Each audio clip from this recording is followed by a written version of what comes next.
Students, welcome to Fridays Institute of Education. हम यहाँ पे आपसे मिल रहे हैं एग्जामपुर सीरीज में। एग्जामपुर सीरीज क्या है ये तो आपको पता है। एग्जामपुर सीरीज में हम यहाँ पे करेंगे आपकी 12th क्लास एग्जामिनेशन की preparation.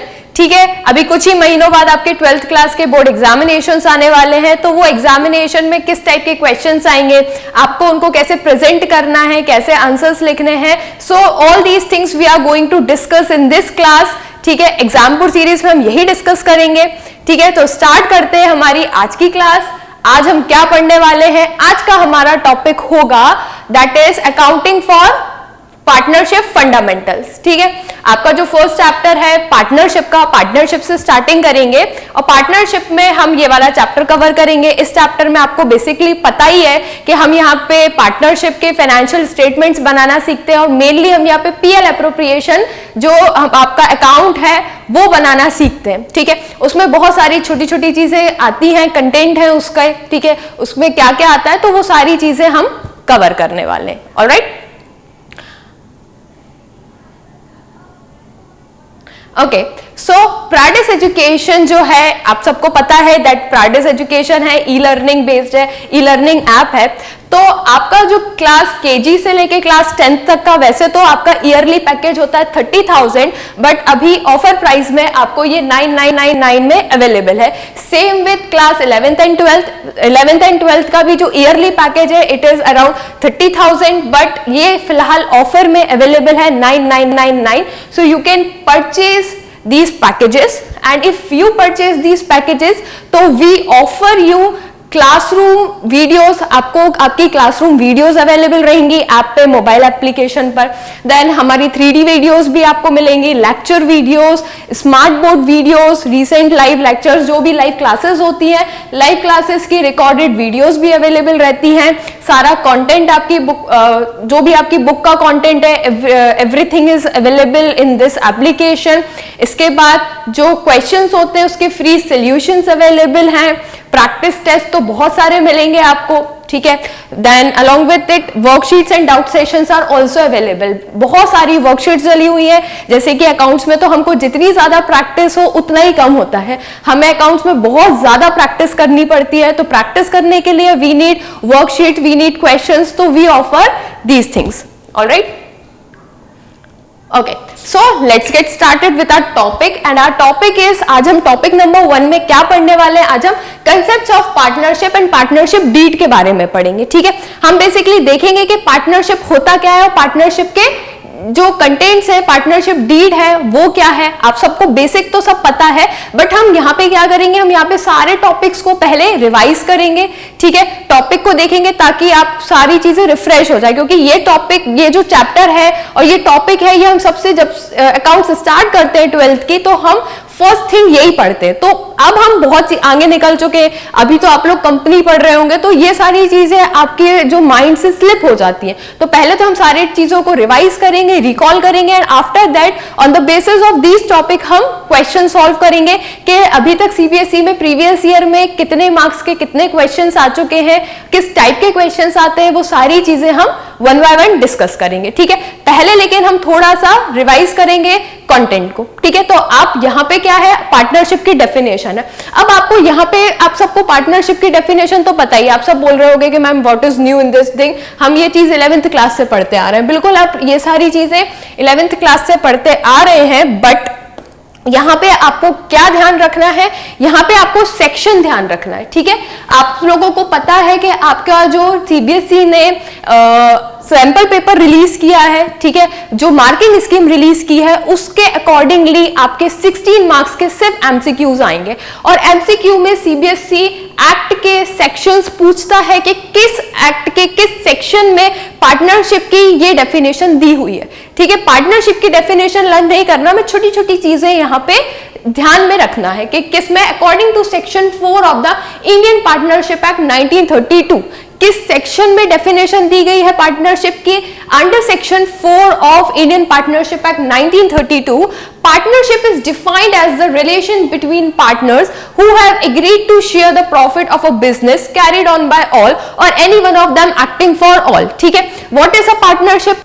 Partnership is a relation between the partners who have agreed to share the profits. ठीक है, ये क्या है, ये आपस में प्रॉफिट शेयर करने का रिलेशन है.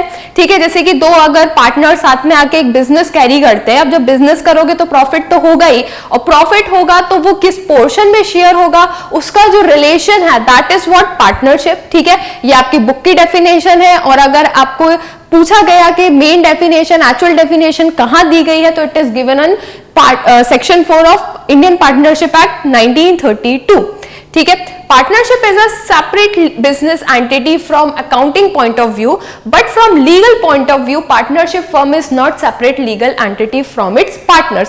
This is also very important. यहाँ पे छोटी सी चीज आपको ये ध्यान रखनी है कि हम लोग जो है अकाउंट्स में अकाउंटिंग स्टैंडर्ड पढ़ा हुआ है कि that business is considered as separate from its partner और सेपरेट फ्रॉम इट्स ओनर. ठीक है, हमको ये पता है कि बिजनेस जो है अपने ओनर्स से या अपने पार्टनर्स से सेपरेट होता है. बिजनेस के अपने एक नाम होता है, अपनी एक पहचान होती है, वहीं उसके ओनर का अपना नाम होता है, अपने ओनर की पहचान होती है. तो बिजनेस पॉइंट ऑफ व्यू से, ठीक है, अगर हम ये देखा जाए अकाउंटिंग पॉइंट ऑफ व्यू से, क्योंकि हमारे अकाउंटिंग स्टैंडर्ड ये बोलते हैं कि that business is separate from its owner, have separate entity, separate identity from its owner. तो ठीक है, it is okay, but it is okay from the point of view of accounting. अगर accounting point of view से देखा जाए तो हाँ, business और उसके जो ओनर है उनकी सेपरेट लीगल एंटिटी है. लेकिन अगर आप लीगल पॉइंट ऑफ व्यू से देखते हैं, लीगल पॉइंट ऑफ व्यू से both are having the same entity, they are not different. कैसे, हाउ? अब देखो, जैसे कि यहाँ पे जो पार्टनर होता है उसकी लाइबिलिटी अनलिमिटेड होती है. ठीक है, अनलिमिटेड मतलब आपको पता है कि अगर जो फर्म है, फर्म अपने डेट्स क्लियर नहीं कर पाती है, फर्म की लाइबिलिटी अगर फर्म क्लियर नहीं कर पाती है, तो it is partners are obliged to pay back the liabilities from their personal assets. ठीक है, अगर फर्म की लाइबिलिटीज पे ऑफ नहीं हो पाती है टाइमली, तो जो पार्टनर्स है, पार्टनर्स हैव टू पे of all the liabilities from their own personal assets. ठीक है, तो आप कैसे दोनों की आइडेंटिटी को अलग अलग मान सकते हैं लीगली अगर किसी फर्म ने किसी भी थर्ड पार्टी का लोन टाइमली पेबैक नहीं किया, तो जो लॉ है या जो लीगल प्रोसीजर है वो तो पार्टनर्स को ही बोलेंगे ना कि आपको लाइबिलिटी जो है पे ऑफ करनी है. Now it's up to you कि आप कैसे करते हैं, पर्सनली करें, कैसे भी करें, but now it's up to you that you have to pay back the liabilities of the firm. तो from legal point of view they are not separate, but from accounting point of view, because as per the accounting standard business are having separate entity from its owner.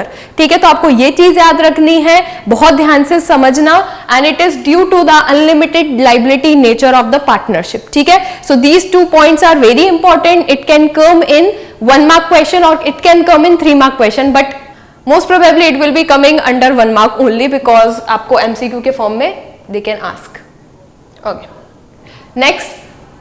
next we need to revise the essential features of partnership के essential features को quickly recall कर लेते हैं.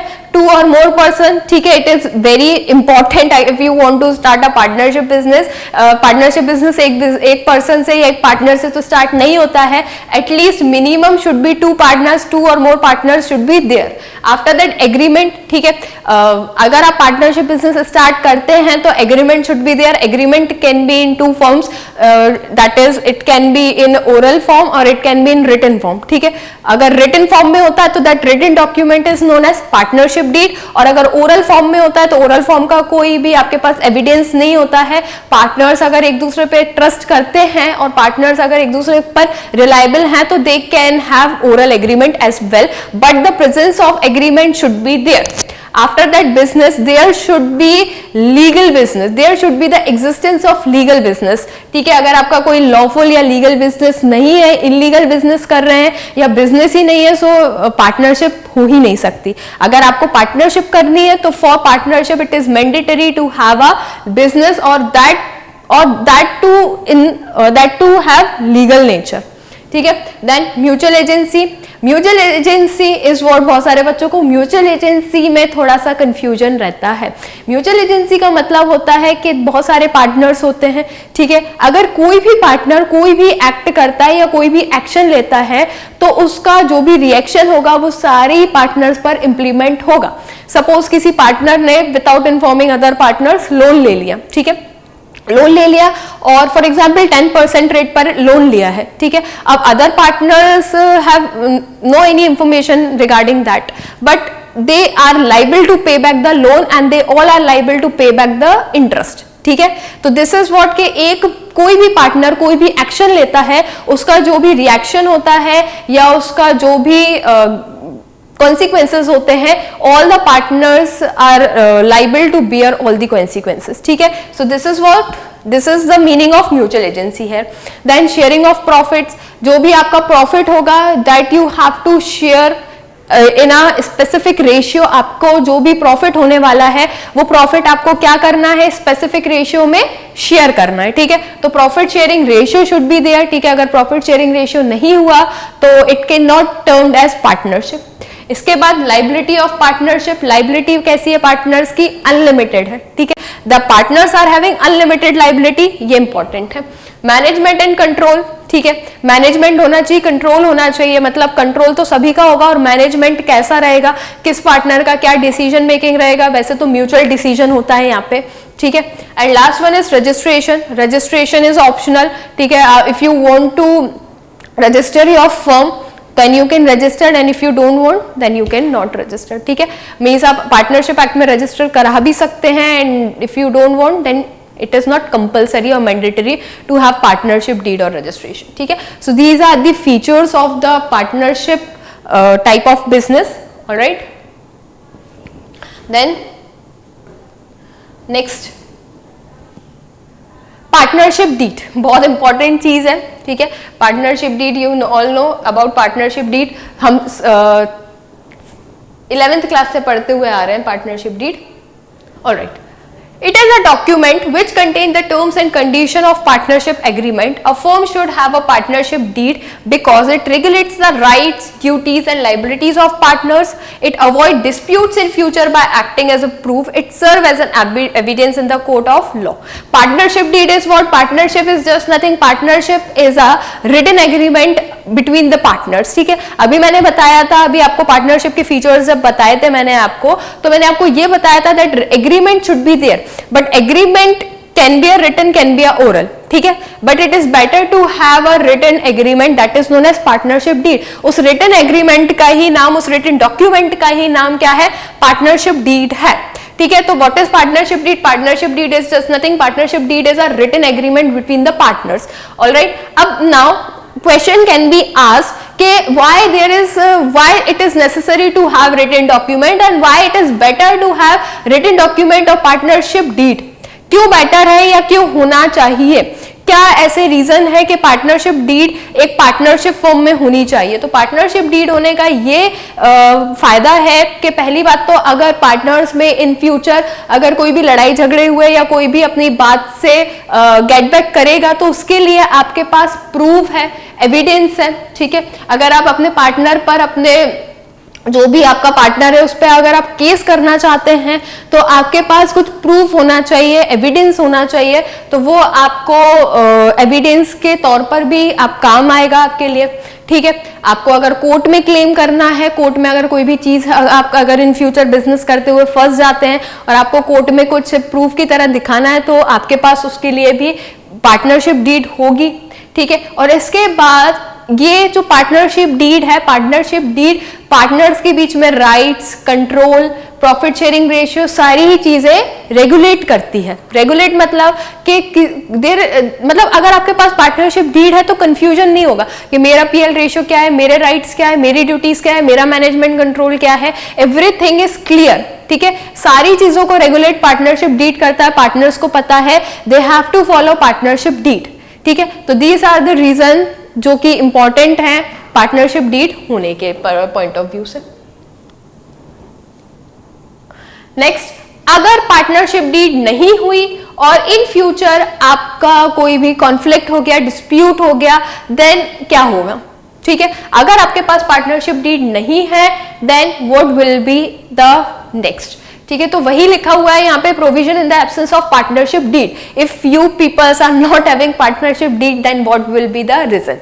ठीक है, इसमें ये होगा कि आपका जो इंटरेस्ट ऑन कैपिटल है, no interest on capital will be allowed, salary, commission, rent जो भी है, no remuneration, not rent, commission and salary will not be provided to any partner if you are not having partnership deed. ठीक है, interest on advance loan by the partner, आपको सिर्फ एक ही चीज याद रखनी है, that is interest on partners loan या इंटरेस्ट प्रोवाइडेड या लोन या एडवांस प्रोवाइडेड बाय पार्टनर। अगर किसी भी पार्टनर ने फर्म को लोन दिया है, ठीक है, कुछ एडवांस मनी दिया है, तो उतनी ही चीज आपको याद रखनी है, that at the rate of 6%। ठीक है, आपको सिर्फ इंटरेस्ट ही मिलेगा उस पार्टनर को, पर्टिकुलर जिसने लोन और एडवांस फर्म को दिया है, सिर्फ उसी पार्टनर को 6% इंटरेस्ट रेट मिलेगा, उसका जो भी लोन का अमाउंट रहेगा, otherwise nothing will be provided, no interest on doing, no interest on capital, no salary, no commission. ठीक है, and the profit sharing ratio will be equal. ठीक है, आपने जो जिस भी प्रोपोर्शन में कैपिटल इंट्रोड्यूस की होगी, nothing will be mention, nothing will be consider, आपका PL ratio will be equal.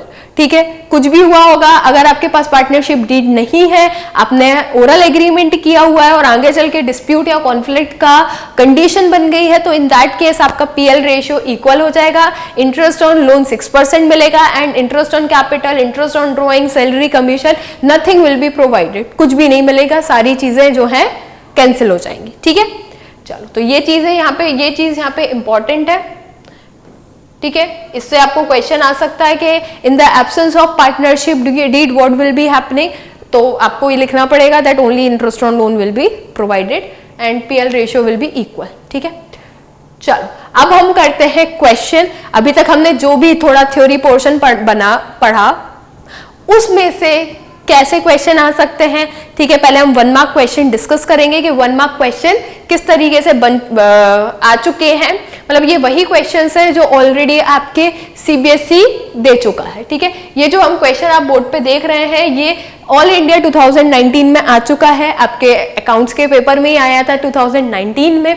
ठीक है, 1 मार्क में आया था। तो क्या है ये question? A new partner acquire 2 main rights in the partnership from which he joined, state one of these right। कोई भी पार्टनर फर्म में आया, उसने 2 इंपॉर्टेंट राइट एक्वायर किए, आपको उन 2 राइट में से कोई एक राइट बताना है। बताओ ऐसा क्या राइट है, थोड़ा सोचो कि ऐसे क्या राइट होते हैं जब पार्टनर, कोई भी एक नया पार्टनर है, नया पार्टनर एक पार्टनरशिप फर्म का पार्ट बना, ठीक है, एडमिशन हुआ है पार्टनर का, तो वो उसने आते ही ऐसा कौन सा राइट है जो उसको मिला? क्या राइट मिलेगा? बहुत सारे राइट्स होते हैं, आपको तो मेन राइट लिखना है। मेन राइट क्या मिलेगा? सबसे पहली चीज है, कोई भी पार्टनर आपकी फर्म में तभी आता है जब आप उसको प्रॉफिट दोगे। अगर आप उसको प्रॉफिट नहीं दोगे, अगर आप उसको प्रॉफिट का राइट नहीं दोगे, तो that partner will never become. ठीक है, तो आपका जो इधर का जो आपका आंसर है, right to share future profit of the firm. ठीक है, अगर कोई भी पार्टनर आता है फर्म में तो उसका क्या राइट होता है?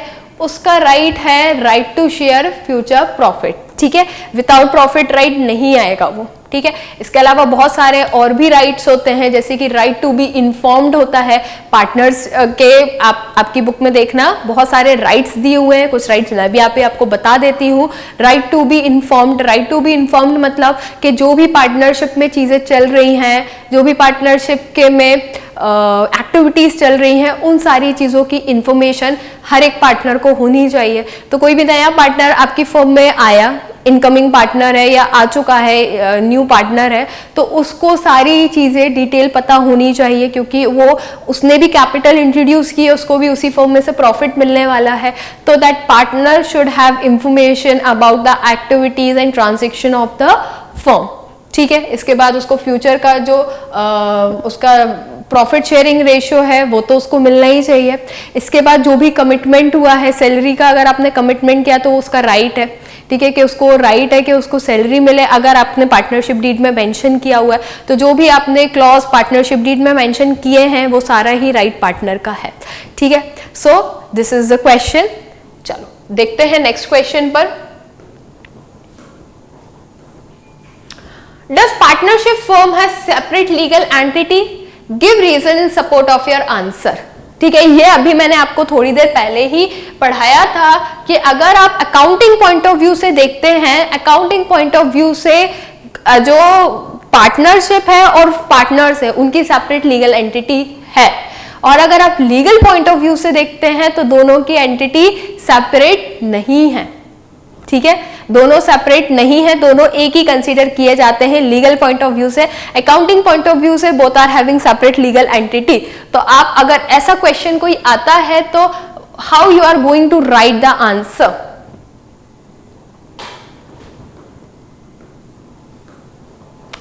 No, the partnership firm does not have separate legal entity. In case a business firm is not able to meet its liabilities out of its business assets, then private assets of the partners can be used to meet firm's liability. बिल्कुल नहीं, separate legal entity आप कैसे बोल सकते हैं जब partners के पास unlimited liability है, और अगर पार्टनर्स के पास अनलिमिटेड लाइबिलिटी है that means separate legal entity कैसे हो सकती है? जो भी फर्म की लाइबिलिटी है, फर्म के ऊपर जो भी एडवांसेस है, लोन्स है, वो सारी ही चीजें पार्टनर्स को अपने पर्सनल एसेट से पे बैक करनी पड़ेगी। तो in this case no separate legal entity. अगर पॉइंट ऑफ व्यू पूछा जाए और आपको इसमें और क्लैरिफिकेशन देना है तो सबसे पहले तो क्या लिखा हुआ है, does partnership firm has separate legal entity? दो क्वेश्चंस है, ठीक है। फर्स्ट ऑफ ऑल आपको इसमें पूछा है यस और नो, एंड देन अगर यस तो आपको रीजन देना है अपने आंसर के सपोर्ट में, इफ नो देन भी आपको आंसर देना है आपके रीजन, आपके अलोंग विथ योर रीजन, ठीक है। तो आपको पता है कि partnership are not separate from its firm, so you have to write no, no partnership are not separate from its partners, ठीक है। why? आप ये भी रीजन लिख सकते हो, because from the accounting point of view we can call it as a separate legal entity, but from legal point of view they are not separate. Why they are not separate, that आपको उसका भी reason देना पड़ेगा, because partners, because in case if firm are not able to meet its liabilities, in that case partners are liable to sell their personal assets and to pay back the liabilities from their personal assets, ठीक है। So this reason you have to give. दो question आते हैं, बहुत ध्यान से देखो, दो क्वेश्चन है रीजन प्लस यस और नो, तो ये चीज आपका यस और नो में आती है, comma should be there and complete line should be there. कुछ बच्चे क्या करते हैं, नो लिखकर रीजन दे दिया, नहीं, आपको प्रॉपर फुल स्टॉप, कॉमा, इन छोटी छोटी चीजों का ध्यान रखना है, क्योंकि ये आप 12th के एग्जाम लिखने जा रहे हैं और 12th में तो सीबीएसई ये मानता है कि आपको ग्रामर पूरी आती ही आती है।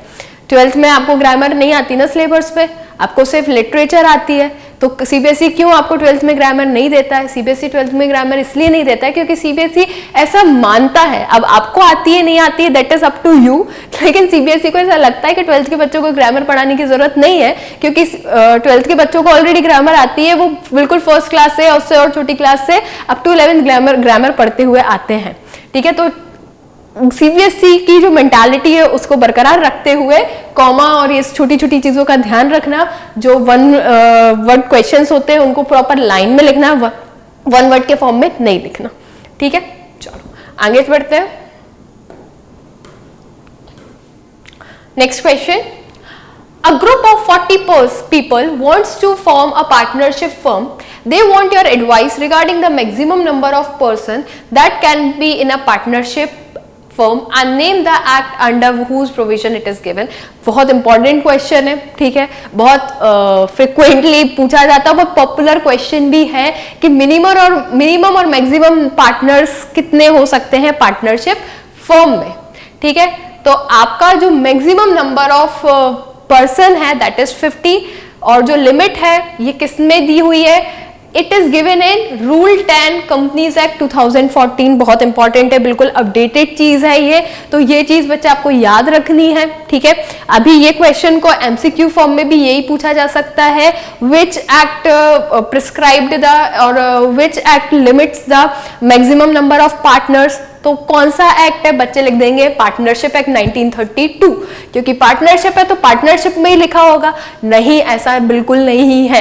ये कंपनीज एक्ट वो भी अमेंडेड 2014, अभी बच्चों को ये पता हुआ है कि 2013 लास्ट अमेंडेड एक्ट है, कंपनीज एक्ट तो नहीं। कंपनीज एक्ट 2013 में चेंज तो हुआ था, लेकिन कुछ और अमेंडमेंट्स हुए थे 2014 में। तो ये जो मिनिमम और मैक्सिमम पार्टनर्स वाला जो क्लॉज है ये अमेंड हुआ है 2014 में, ठीक है। मिनिमम 2 तो होने ही चाहिए, 1 से तो कुछ होना नहीं है, 2 तो मिनिमम है, मैक्सिमम 50 है, and it is given in companies act and rule 10 of companies act 2014, ठीक है।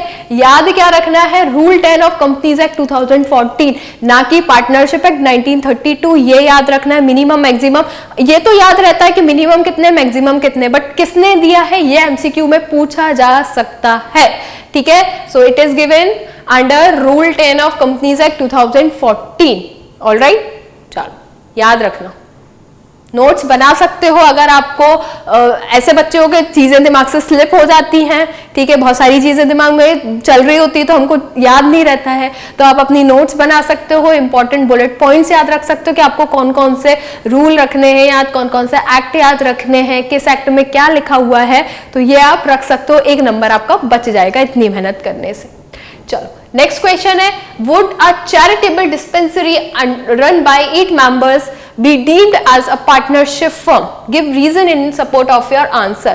Again ये ऑल इंडिया 2011 में ये क्वेश्चन आया था, और इस क्वेश्चन में 2 क्वेश्चंस हैं, ठीक है। दिस क्वेश्चन कंसिस्ट 2 क्वेश्चंस, एक तो ये है would a charitable dispensary run by 8 member deemed as partnership firm, क्या एक ऐसी पार्टनरशिप फर्म जो एक चैरिटेबल डिस्पेंसरी का काम करती है, एक चैरिटी का काम करती है, तो क्या वो पार्टनरशिप हो सकती है? तो आपको अगेन यहाँ यस और नो में आंसर देना है। वुड डू इस तरीके की वो क्वेश्चन पूछते हैं, यस और नो में आंसर देना होता है इस टाइप के क्वेश्चन का। एंड फिर सेकेंड ही आपको सेंटेंस में क्या लिखना है, अपना रीजन लिखना है व्हाई। तो देखो यहाँ पे चैरिटेबल लिखा हुआ है, तो बिजनेस करना है हमको, चैरिटी नहीं करना है। पार्टनरशिप तभी पार्टनरशिप हो सकता है जब आप बिजनेस कर रहे हैं, चैरिटी करोगे तो charity will not come under partnership, ठीक है। तो यहाँ पे क्या हो रही है, यहाँ पे चैरिटी हो रही है, तो नो, बिल्कुल नहीं। No, a charitable dispensary run by 8 member would not deem as partnership firm. Why?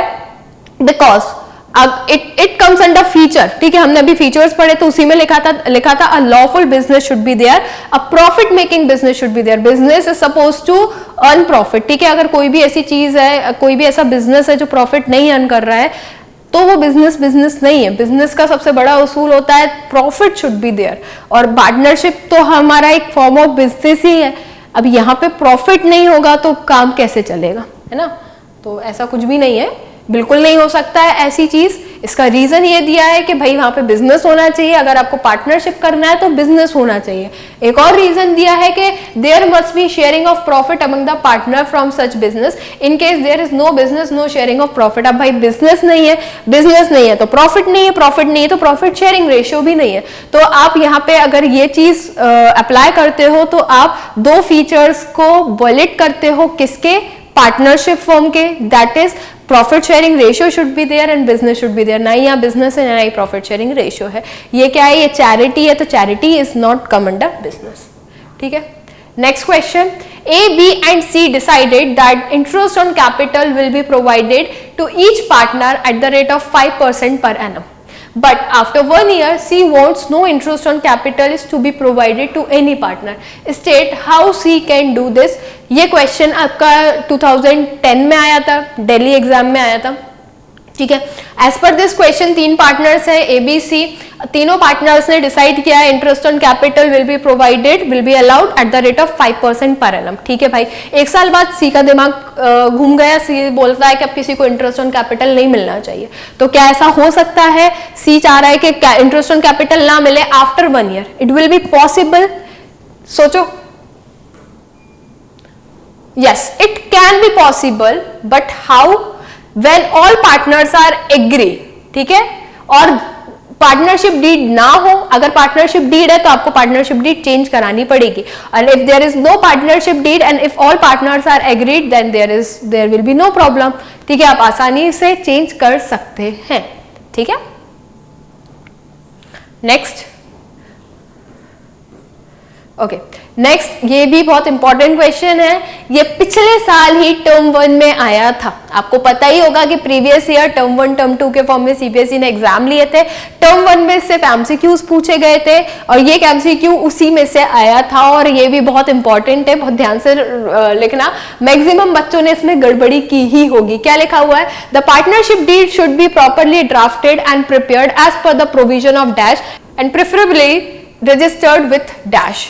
अब इसमें यह है कि जो पार्टनरशिप डीड है वो किस एक्ट, किस प्रोविजन के अंडर आनी चाहिए, किस एक्ट के अंदर आनी चाहिए, ठीक है। तो बच्चों ने इसमें टिक मैं बताती हूं क्या लगाया होगा, बी लगाया होगा, Indian Partnership Act 1932 register of firm, ठीक है, बट ऐसा कुछ भी नहीं है। इसका आंसर है stamp act registrar of firms.